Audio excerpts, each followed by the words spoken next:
Mestre Jesus, agradecidos por estarmos aqui em mais uma reunião esta que auxilia em nosso aperfeiçoamento moral e intelectual. Agradecidos por estarmos junto com os nossos companheiros do plano espiritual que tanto nos instruem, nossos amigos do plano material que nos amparam da mesma forma. Solicitamos ao diretor dos trabalhos da noite de hoje todo o auxílio e todo o agradecimento. Graças a Deus, graças a Jesus.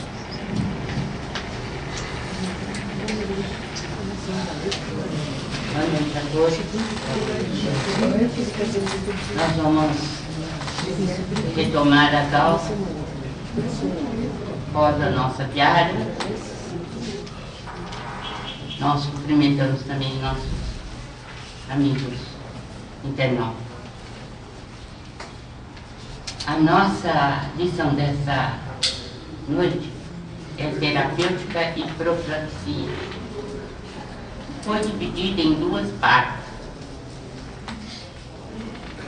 Eu gostaria de ir passo a passo conversando com vocês, porque são assuntos muito importantes e que ainda não pudemos abordar com a devida abrangência e nem mesmo acreditamos que vamos fazer nessas duas aulas. No entanto, creio que o passo fundamental nós vamos dar na direção do que é melhor para nós na vida diária. Porque, em verdade, obsidiados somos todos nós. De uma maneira mais simples, de outra mais complexa, mais intensa, mas sempre estamos lidando com processos mentais difíceis,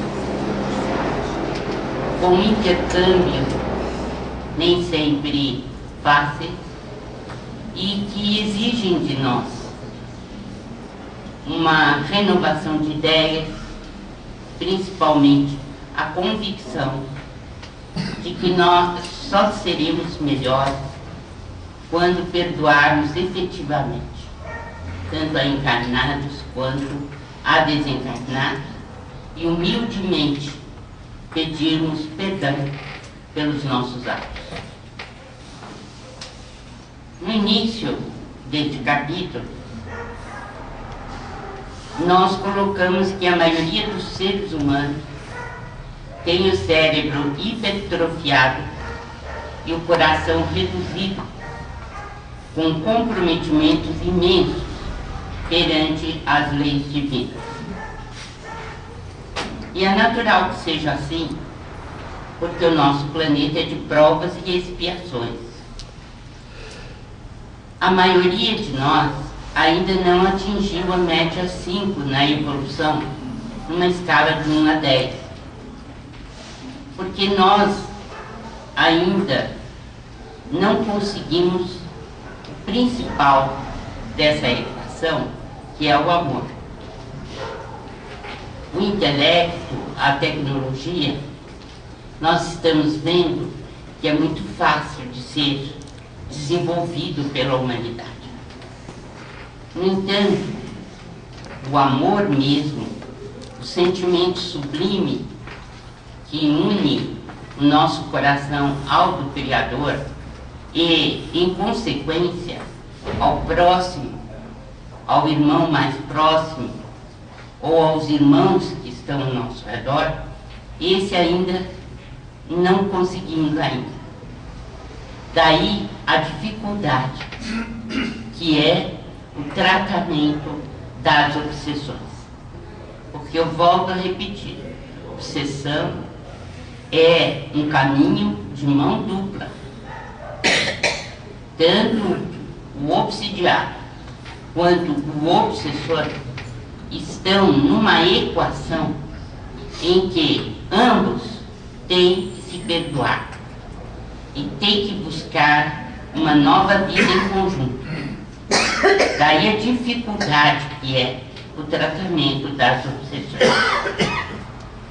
A falta do sentimento sublimado do amor faz-nos reféns de nossas vidas pretéritas, estacionários consumazes nas zonas cerebrais instintivas, a recapitular lembranças menos dignas, em geral na companhia dos que ferimos e magoamos. Esta é uma questão importante, porque os obsessores de hoje são os nossos parceiros de sempre. São aqueles com os quais nós vivemos, atuamos em conjunto e que, de certa forma, esteve bem à vontade nessa parceria. Então, nós ferimos, magoamos e também fomos feridos e magoados.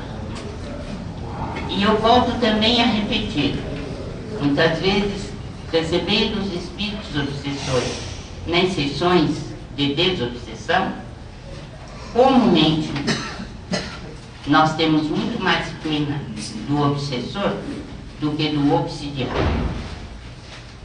Porque as histórias são tão tristes, são tão difíceis, os crimes cometidos são superlativos, de modo que nós sempre ficamos com aquela questão: como esse espírito que não tem evolução vai perdoar diante de tantos erros do passado? Essa é a pergunta que o médium se faz, muitas vezes.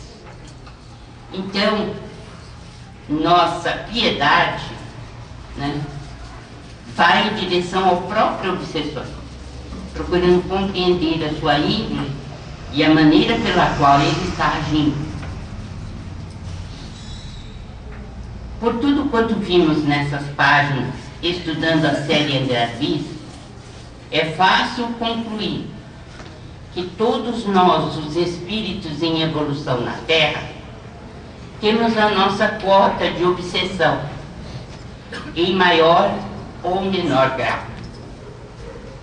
E todos estamos trabalhando pela própria libertação.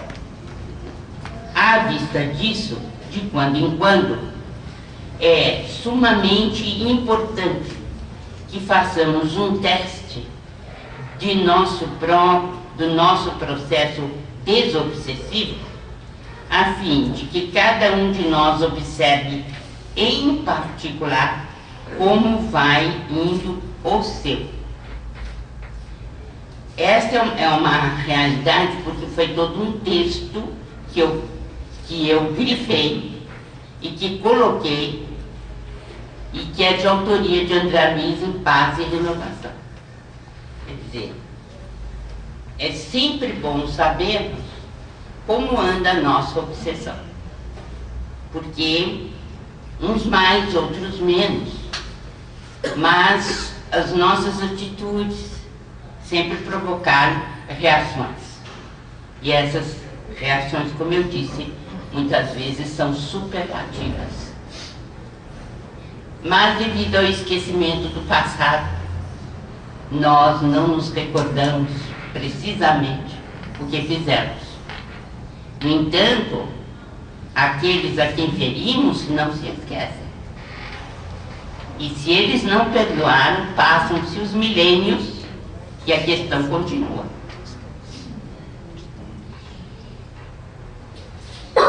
Aqui também nós colocamos logo no princípio quais são os elementos com os quais nós contamos para melhorar o processo da obsessão. Então é a prece, a fluidoterapia, as reuniões práticas de desobsessão, porque se constituem meios importantes utilizados no combate às obsessões.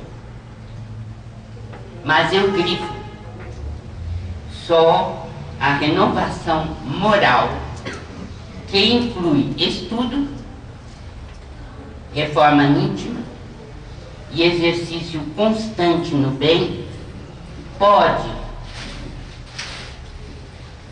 produzir resultados efetivos no campo da desobsessão. Esta é uma questão muito importante que nós procuramos trazer à baila toda vez que tratamos do assunto.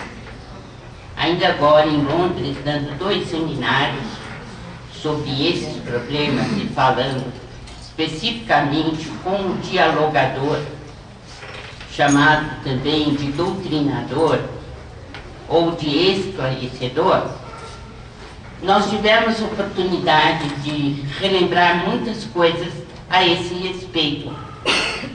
Como conversar com aquele que chega repleto de ódio, de desespero. Então há aqueles que fazem um imenso discurso da moral, do bem, da renovação que o espírito precisa ter. E nós lembramos que essa não é uma boa ocasião para se fazer discurso. O espírito não está ali para ouvir lições de moral teatralizadas. Ele veio para receber uma informação importante, mas sobretudo carregada de amor, de entendimento. Porque somente o amor tem o poder de penetrar a consciência das criaturas. Não adianta discurso decorado e não adianta também uma posição de superioridade do doutrinador em relação ao comunicante. É uma atitude que afasta ao invés de esclarecer. Então, são várias as atitudes que nós tivemos a oportunidade de ver. Talvez na próxima aula a gente tenha condições de estar acentuando mais, destacando mais essas questões. Mas nós falamos em prece, em sessões de desobsessão, em reforma íntima, porque as criaturas, e dentro do movimento espírita tem ocorrido isso, estão muito mais preocupadas em mandar o obsessor para o inferno do que trazê-lo para a compreensão do real problema existente, buscando em conjunto a solução. Com muita tristeza, eu tenho reparado que há um movimento nas sessões de desobsessão no Brasil, em técnicas que não são espíritas, propriamente ditas. Nessas técnicas, as pessoas agem para com os obsessores como se fossem carrascos ou juízes das profundezas dos infernos. Porque quem lê Libertação sabe como é que os espíritos inferiores agem em relação àquele que tem complexo de culpa. Eles atuam de maneira hipnótica, levando o espírito a um grau de deformidade do próprio perispírito. E agem para com eles sem nenhum sentimento de fraternidade. Nós estamos vendo isso se repetir em técnicas que muitas casas espíritas estão usando, porque tratam o obsessor como uma criatura degradada, que não merece consideração, ou que deve ser expelida, ou deve ser enviada para uma região muito inferior. Esquecidos os nossos companheiros de que a desobsessão inicia primeiramente no coração do complexo obsidiado obsessor. Porque é o perdão mútuo que vai fazer com que a desobsessão tenha uma utilidade prática e real. Em O Evangelho segundo o Espiritismo, Agostinho também prescreve para aqueles que estão atacados por obsessões cruéis um remédio infalível: a fé, o olhar dirigido ao céu. A prece é um dos mais sublimes produtos da fé. Através dela, unimos-nos ao manancial de onde promana toda a força superior. Esta mensagem já é um indicativo do caminho que temos que procurar, e não essas técnicas mirabolantes que tentam expulsar o obsessor como se fosse possível a ele esquecer o mal que lhe fora feito. Assim como a transfusão de sangue representa uma renovação das forças psíquicas, diz Emmanuel em O Consolador, na questão 98. O passe é uma transfusão de energias psíquicas, com a diferença de que os recursos orgânicos são retirados de um reservatório limitado e os elementos psíquicos o são do reservatório ilimitado das forças espirituais. Emmanuel está dizendo que para a transfusão de sangue você doa um pouco menos que 500 mililitros de sangue, e essa transfusão é, portanto, limitada, assim como a doação. E o que diferencia do passe é que você busca a energia do passe no reservatório ilimitado das forças espirituais. Que reservatório é este? É o fluido cósmico universal, que banha o universo inteiro. Então o passista, ele vai buscar, né, as forças para transmitir no universo inteiro. Então a força que nós carregamos é ilimitada. É claro que os limites também vão se dar a partir do que o passista conseguiu ou consegue através da sua evolução espiritual. Mas, de qualquer maneira, é um imenso reservatório de forças que nós podemos buscar. Jesus impunha as mãos sobre os enfermos e sofredores, inclusive endemoniados, curando-os de seus males. Os apóstolos adotaram também essa prática. E o mais interessante, de todas as religiões, somente o Espiritismo é que tem como matéria-prima o auxílio magnético aos sofredores através do passe, como nos ensinou Jesus. Porque antes de retirar-se do ambiente terrestre, Jesus colocou que nós deveríamos impor as mãos sobre os necessitados, os sofredores, e que deveríamos tratar dos obsessores e dos obsidiados. Foi uma recomendação que ele deixou e que está no Evangelho de Marcos. Quando, pois, muitos sorriem sarcasticamente das atividades que o Espiritismo desenvolve para ajudar os pacientes através do passe e para, de uma certa forma, tratar dos espíritos perversos. E essa é uma prática comum que a gente vê de zombaria de muitos em relação ao Espiritismo, mas nós estamos bastante confortáveis, porque foi o próprio Cristo quem recomendou que o fizéssemos. E hoje nós encontramos apenas na igreja iniciante, né, o Jorei, encontramos o passe nas casas espíritas e também o reiki, embora a gente saiba que a prática do reiki não tem a mesma conotação que a aplicação do passe na casa espírita, porque é considerado uma terapêutica a pagamento.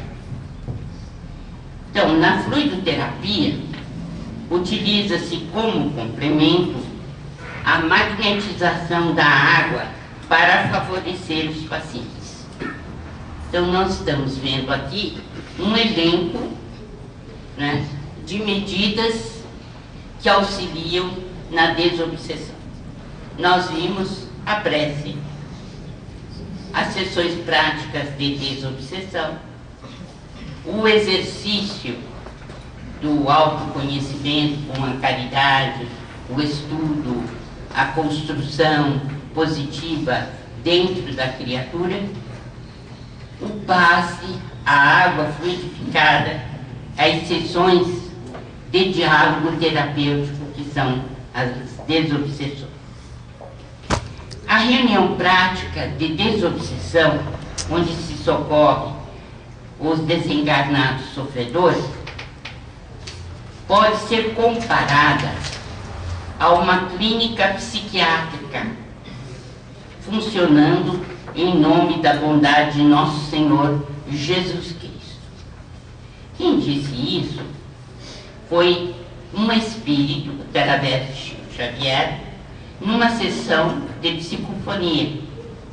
Efigênio S. Vitor falou dessa maneira em Vozes do Grande Além, um livro que é muito importante e que foi concebido para divulgar as reuniões de psicofonia de Pedro Leopoldo. Então, ele considera a desobsessão como uma espécie de clínica psiquiátrica. E nós insistimos sempre que os médiuns e os dialogadores ou doutrinadores são agentes de saúde. Nós temos que nos colocar como tal, a fim de que mantenhamos a responsabilidade perante a tarefa. E principalmente saibamos que estamos lidando com clínica de saúde mental. Daí a importância da assiduidade dos médiuns, da frequência constante, de levarmos a sério uma atividade que tem muito a ver com a saúde humana. Aqui tem um dado que eu coloco sempre quando vou dar esta aula, até já lhes falei numa das vezes sobre o grupo Meimei, do Pedro Leopoldo, que funcionou durante muitas décadas. E era uma clínica nesses moldes em que Chico Xavier atuava como médium colaborador. Emmanuel apresentou importante estatística com os dados obtidos em 2 anos de atendimento nesse posto de saúde mental, demonstrando uma vasta folha de serviços. E aqui está a estatística. Em 206 sessões práticas, foram socorridos cerca de 1.500 companheiros desencarnados, em diferentes gradações evolutivas. Como é que vocês ficam sabendo desta estatística? Se pegarem o Instruções Psicofônicas e o Vozes do Grande Além, vocês vão ver no fim das páginas, no final das páginas, o número de sessões que foram realizadas nesse período de 4 anos. E aqui Emmanuel, com a competência que lhe é peculiar, anotou 206 sessões práticas. Foram socorridos cerca de 1.500 companheiros desencarnados em diferentes gradações. É importante que a gente veja, né, o resultado dessas sessões. E é muito interessante porque houve melhora em praticamente a metade dos comunicantes. Uns grande melhora, outros pequena melhora, outros mediana e assim por diante.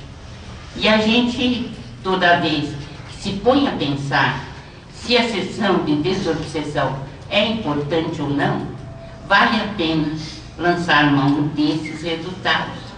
Por quê? Nós vamos compreender que a metade dos que se comunicaram, essa metade mudou. Já teve um certo aproveitamento, outros muito aproveitamento.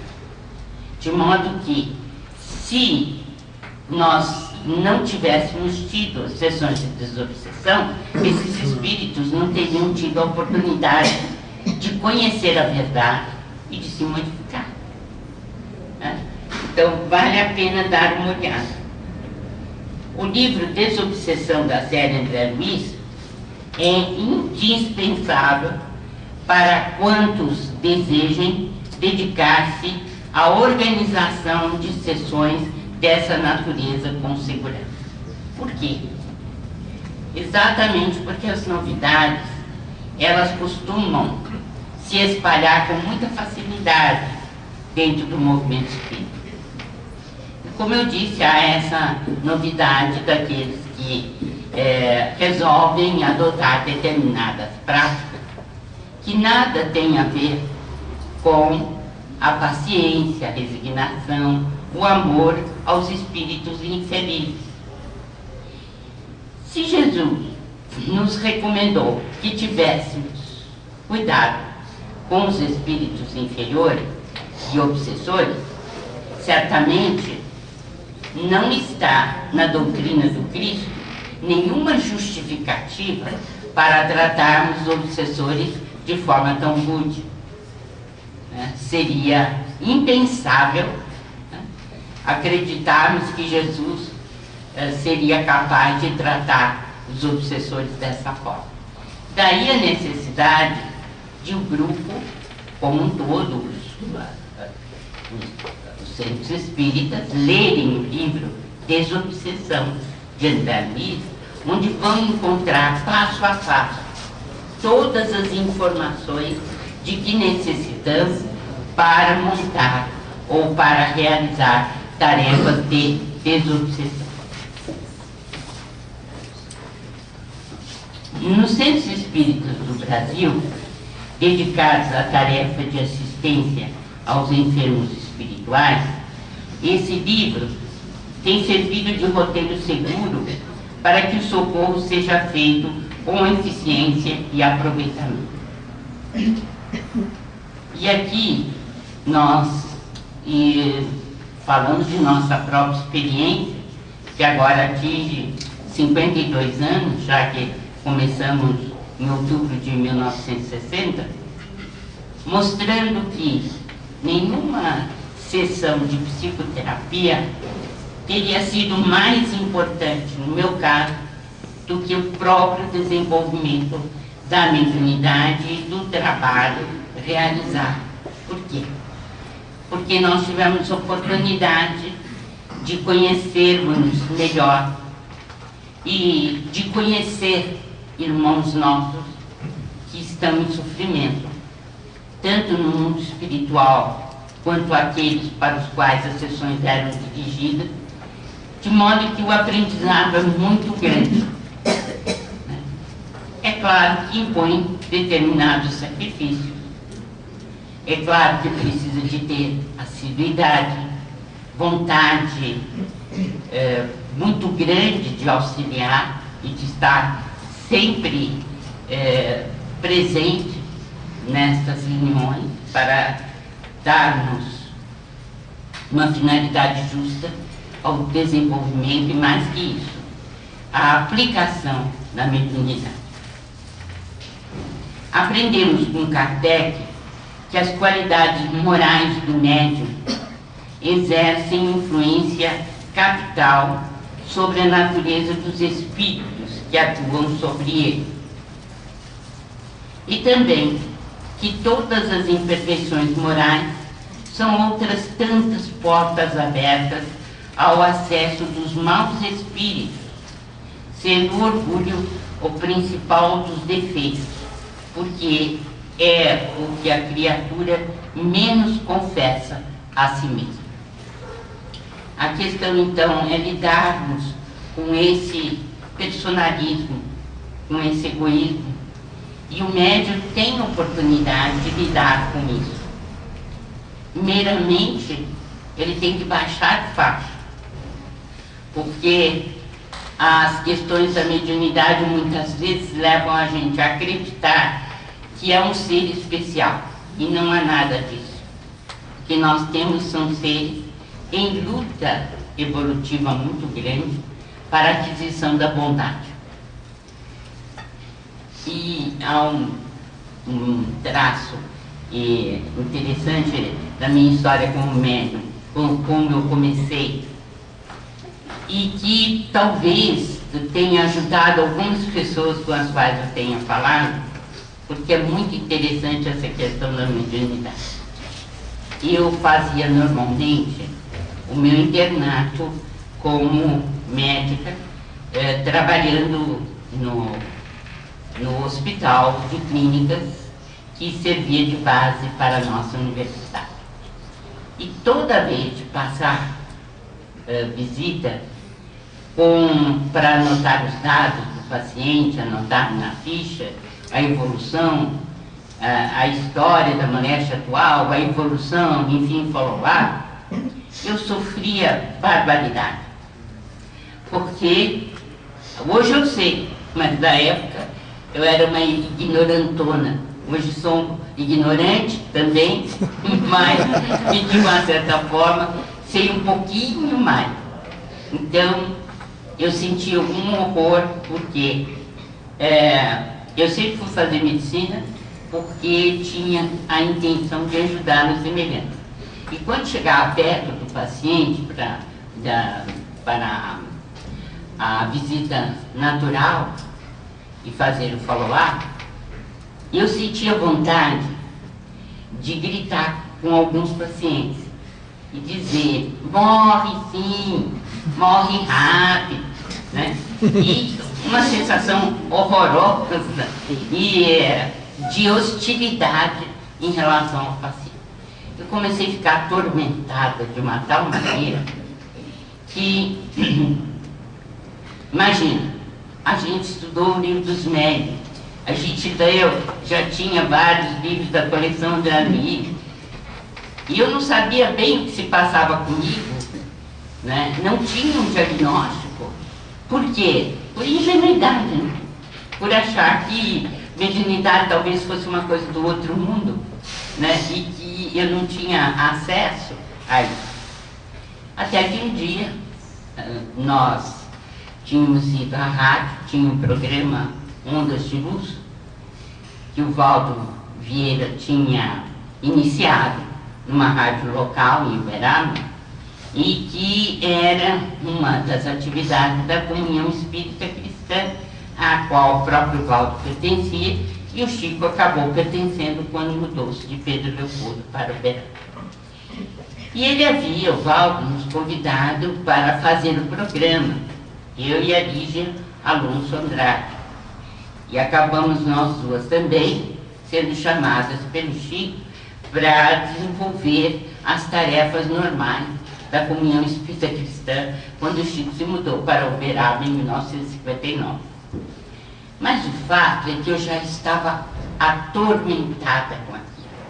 Porque depois de tirar a pressão arterial, de ver o pulso, de fazer os exames rotineiros, eu tinha a vontade de sumir, porque tinha muito medo que eu pudesse, de uma certa forma, transmitir alguma palavra menos digna para o doente.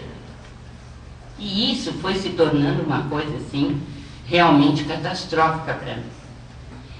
E nesse dia, era no domingo, nós tínhamos feito o programa Ondas de Luz.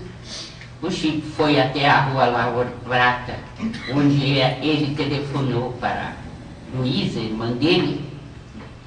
Ele ficava 40 minutos, às vezes 1 hora, às vezes meia, conversando com a irmã, que ele sentia muita saudade, e ela também. Moraram uma vida inteira juntos, né? Então, depois do telefone, nós fomos até a casa do José Tomás, onde a gente tomava um lanche e comia algumas coisinhas que eram apresentadas para nós.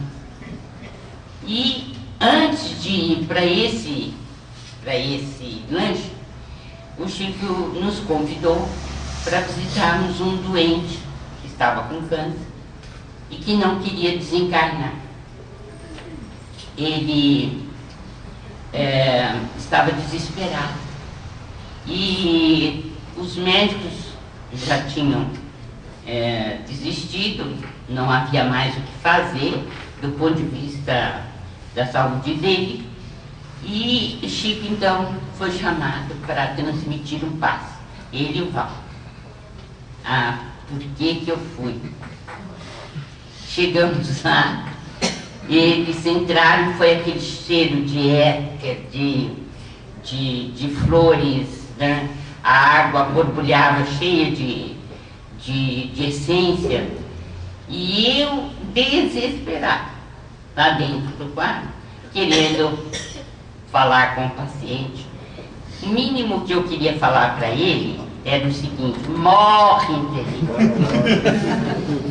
Você já vai tarde. É claro que ele não podia morrer, coitadinho, com esse espírito ao lado dele, porque tinha pavor dele, né? E quem estava recebendo o espírito era eu, mas sem exceção nenhuma e sem não ter nenhuma ideia da mediunidade. Então, eu não me aproximei muito, de medo, né, claro, da cama, e o Chico transmitiu o passe, o Valdo também, e todos nós que estávamos ali. E nisso eu saí para fora, não aguentei o mal-estar, a falta de ar, a situação difícil em que eu me encontrava. Aí, quando o Chico saiu lá fora, eu disse para ele: eu não aguento mais. Eu estou numa situação muito difícil. Mas o que foi? Eu quero falar para os pacientes que é bom eles morrerem mesmo. Agora imagine você, eu sou médica e eu estou ali para auxiliá-los. E como é que fica essa situação agora mesmo aqui? Eu não dei um vexame porque Deus me ajudou. Aí ele ria muito, mas ria. Chamou o Val e disse assim: ô Val, vem escutar aqui o que a Margarida falou. E de fato, a partir desse dia, ele disse para mim: esta semana agora, nós estávamos no domingo, você começa a frequentar a reunião de desenvolvimento, porque você tem que trabalhar na mediunidade. Isso tudo vai passar, com o tempo passa, mas você tem que fazer esse exercício semanal. Bem, E foi a partir daí, outubro de 1960, que a gente se iniciou. E outra coisa que ele me disse muito, que ajudou demais, porque o médium pensa que o espírito vai pular dentro dele e vai começar a falar. Essa é a primeira coisa que o médium pensa, que ele não vai precisar fazer nada e que o espírito vai começar a dizer tudo através dele. Isso não é verdade, porque o médium, o espírito, se utiliza do cérebro do médium e não vai pular dentro dele para ficar falando as coisas, né? E algo também que ele me disse que me ajudou muito é o seguinte, porque eu comecei a falar com ele das dificuldades que eu tinha de receber a entidade, porque afinal de contas, médiums somos nós, mas as técnicas, os processos, a gente não tem ideia. Aí ele disse, olha minha filha, quando você estiver na reunião, não pense em nada. Zero. Não pense em absolutamente nada.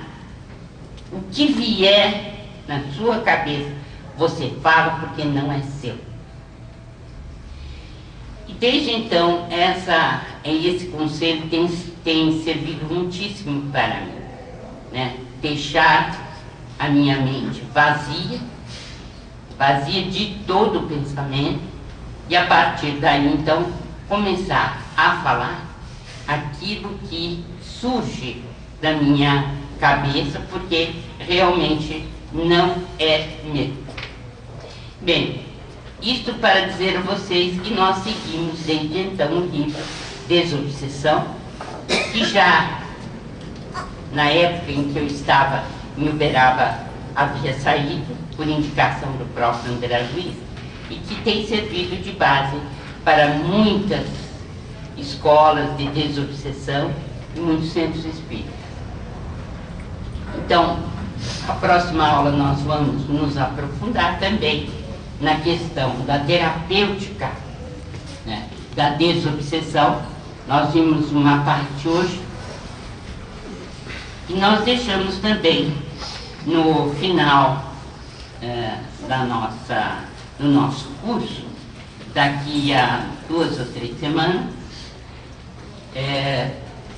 uma abertura grande para perguntas, para que a gente juntos nós possamos dirimir as dúvidas e procurar então tirar as conclusões mais importantes de tudo aquilo que nós acabamos de ver. Alguém tem alguma pergunta para fazer? Hoje nós temos tempo para responder alguma coisa.